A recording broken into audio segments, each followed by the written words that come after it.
Good morning friends, welcome to pen paper academy. Pen paper academy में आपका स्वागत है। आज का जो हमारा टॉपिक है वो है टॉप 10 क्वेश्चन की सीरीज़ नंबर 5। और इस वीडियो में हम आपको बताएंगे कनाडा का नेशनल सिंबल क्या है, जीआई टैग कौन सा इंस्टीट्यूशन प्रोवाइड कराता है, और ऐसे ही बहुत सारे क्वेश्चन कराएंगे। और इन सब के आंसर जानने के लिए आप हमारे साथ आखिरी तक बने रहिए। और अगर आपको हमारी वीडियो पसंद आए तो प्लीज़ हमारी वीडियो को लाइक कीजिए, शेयर कीजिए और हमारे चैनल को सब्सक्राइब कीजिए। हमारा पहला क्वेश्चन है first Nobel prize winner in economics. ठीक है, जो इकोनॉमिक्स में पहला नोबेल प्राइज़ मिला था वो किसे मिला था? तो पहला ऑप्शन है रैगनर फ्रिश, दूसरा ऑप्शन है जैन टिम्बरजेन, तीसरा ऑप्शन है नन ऑफ द अबव, चौथा ऑप्शन है बोथ 1 and 2। ठीक है, तो जो फर्स्ट नोबेल प्राइज़ मिला था वो इकोनॉमिक्स में मिला था, और किसे मिला था? रैगनर फ्रिश और जैन टिम्बरजेन को। तो इसका आंसर है हमारा बोथ 1 and 2। ठीक है, रैगनर फ्रिश और जैन टिम्बरजेन को नोबेल प्राइज़ मिला था इकोनॉमिक्स में पहली बार। अब इसकी एक्सप्लेनेशन देखते हैं। तो फर्स्ट नोबेल प्राइज़ इकोनॉमिक्स में मिला था वो 1969 में मिला था। रैगनर फ्रिश और जैन टिम्बरजेन को मिला था। और क्यों मिला था? उन्होंने develop for having developed and applied dynamics model for the analysis of economic process. ठीक है, एनालिसिस के लिए मिला था, इकोनॉमिक प्रोसेस के लिए। ठीक है, उनने मॉडल डेवलप करा था, अप्लाइड डायनेमिक मॉडल डेवलप करा था, इसलिए उन्हें नोबेल प्राइज़ मिला था 1969 में। हमारा नेक्स्ट क्वेश्चन है which is the shortest highway of India. India का शॉर्टेस्ट हाईवे कौन सा है? तो पहला ऑप्शन है नेशनल हाईवे 27, दूसरा ऑप्शन है नेशनल हाईवे 52, तीसरा ऑप्शन है नेशनल हाईवे 48, चौथा ऑप्शन है नेशनल हाईवे 47A। तो जो हमारा शॉर्टेस्ट हाईवे है वो है नेशनल हाईवे 47A। अब इसके एक्सप्लेनेशन देखते हैं। जो इंडिया का शॉर्टेस्ट हाईवे वो है NH47A, और ये कनेक्ट करता है कुंदनूर जंक्शन ऑफ मराडू। ठीक है, मराडू है कोची में, जो कुंदनूर जंक्शन है मराडू का कोची में, उसे कनेक्ट करता है कोची पोर्ट से। और ये कहाँ पे कनेक्ट करता है? वॉलिंगटन आइसलैंड पे। हमारा नेक्स्ट क्वेश्चन है leguminous soil is rich in which content. ठीक है, जो लेग्यूमिनस सॉइल है उसमें ज़्यादा मात्रा में क्या पाया जाता है? तो पहला ऑप्शन है सोडियम क्लोराइड, दूसरा ऑप्शन है कॉपर सल्फेट, तीसरा ऑप्शन है पोटेशियम, चौथा ऑप्शन है सल्फर। ठीक है, तो जो लेग्यूमिनस सॉइल होती है उसमें सोडियम क्लोराइड सबसे ज़्यादा पाया जाता है। हमारा नेक्स्ट क्वेश्चन है number of island present in Lakshadweep. जो लक्षद्वीप आइलैंड है उसमें टोटल कितने आइलैंड प्रेजेंट हैं? तो पहला ऑप्शन है हमारा 36, दूसरा ऑप्शन है 38, तीसरा ऑप्शन है 40 और फोर्थ ऑप्शन है 42। ठीक है, तो लक्षद्वीप में टोटल 36 आइलैंड प्रेजेंट है। हमारा नेक्स्ट क्वेश्चन है Asian Games first organised in which country. जो एशियन गेम्स हैं वो पहली बार किस देश में आयोजित हुए थे?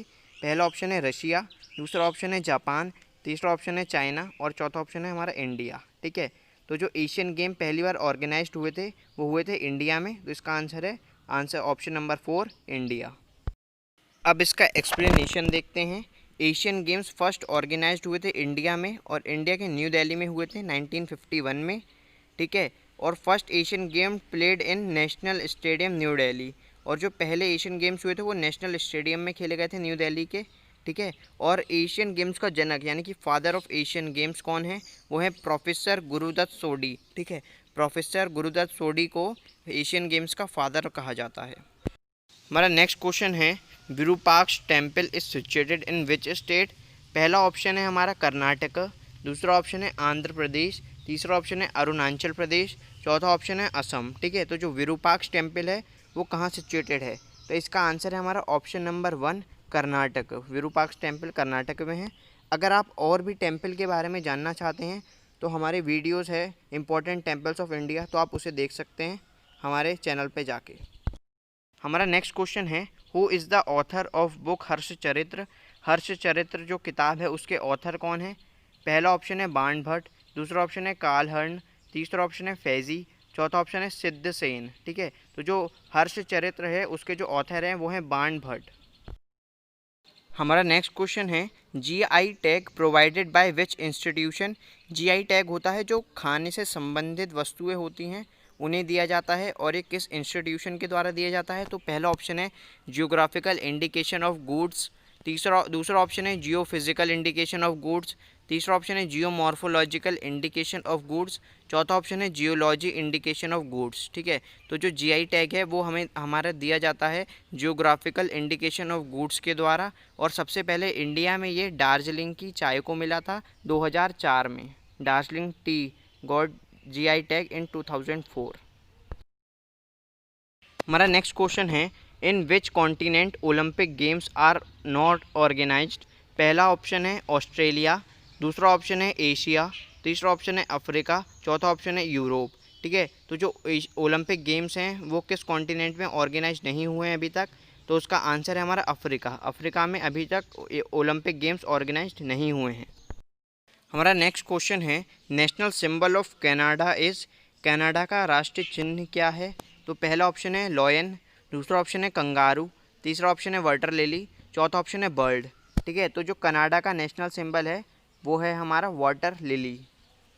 ठीक है, वाटर लिली है कनाडा का, लॉयन है नीदरलैंड का, कंगारू है हमारा नेशनल सिंबल किसका होगा, ऑस्ट्रेलिया का, और बर्ड है हमारा जिम्बाब्वे का नेशनल सिंबल। हमारा नेक्स्ट क्वेश्चन है headquarter of SAARC, South Asian Association for Regional Cooperation is situated in. जो सार्क का हेडक्वार्टर है वो कहाँ है। पहला ऑप्शन है काठमांडू नेपाल, दूसरा ऑप्शन है जकार्ता, तीसरा ऑप्शन है शंघाई, चौथा ऑप्शन है वाशिंगटन डीसी। ठीक है, तो जो सार्क का हेडक्वार्टर है वो है काठमांडू। काठमांडू कहाँ, नेपाल की राजधानी है काठमांडू। और अगर आप सार्क के बारे में डिटेल में जानना चाहते हैं तो हमने इस पे भी एक वीडियो बना रखी है, तो आप उसे हमारे चैनल पे जाके देख सकते हैं। अब सार्क के बारे में हम थोड़ा डिटेल में देखते हैं। सार्क की फुल फॉर्म है south Asian Association for Regional cooperation. ठीक है, ये एक रीजनल इंटर गवर्नमेंटल ऑर्गेनाइजेशन है। ठीक है, साउथ एशिया की कंट्रीज़ हैं इसमें मेंबर। ठीक है, ये एक यूनियन है साउथ एशियन स्टेट्स का, और इसका हेडक्वार्टर काठमांडू के नेपाल के काठमांडू में है।